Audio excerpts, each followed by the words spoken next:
came to a point in my life where I feel like I've made a lot of wrong decisions, and I just realized the best way to end it all was to end my life. So I contemplated on doing that for a while, and then one morning I just woke up and I realized this is the day that it was gonna happen.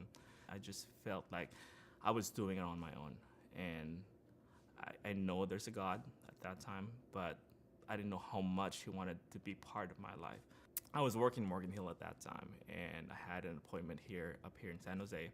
And on my way back, I was at the stoplight corner of Canoas Garden, and lots of things are going in my head. And I know at that point it was, my last day. So, but I looked to my right, and there was a big cross, and I just realized, wait, maybe I could. This is my last ditch effort to make sense of this. I remember I told them I just needed to talk to somebody. I don't know what you call those people, but I just wanted to talk to somebody at that time. Pastor Robert Mice, who's our Milpitas campus pastor, came down and took me to his office. It was the first time that I've talked to somebody who didn't ask me what was going on in my life. Was it my fault? What did I do? It was just basically telling me God loves me. God knows everything.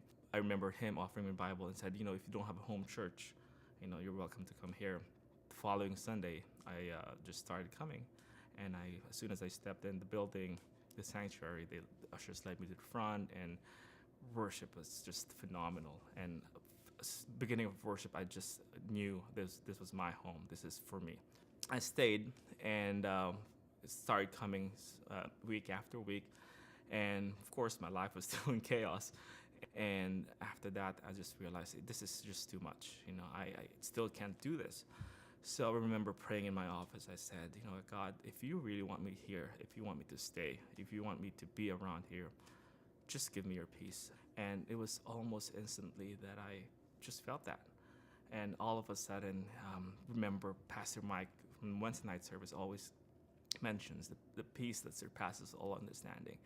And I just realized the stories as I was reading back then as a religious person finally came to life. So that's when I prayed and said, okay, what do you want me to do with this? And that led me to taking courses in Bible, NCBC, which is a Bible college here. So after I finished in December. February, Pastor Wayne called me and said, "Why didn't you? Can we have lunch in Gilroy?" And I said, "Sure." And he said, "Oh, we're gonna pray for for the city." It's like, okay, we can pray for the city. And then he told me about what's going on. We're going launching sites and all that. And he asked me at that point, and my first reaction was like, me, like in English. And but I didn't realize it was it was really happening at that time, coming from a place where I wanted to end my life, and now somebody's telling me that I have a calling for this. There are times where you feel like, okay, am I really equipped to do this? Am I really enough? And then you get reminded, well, you're not enough. Jesus is. So it's just a constant reminder of again God's calling.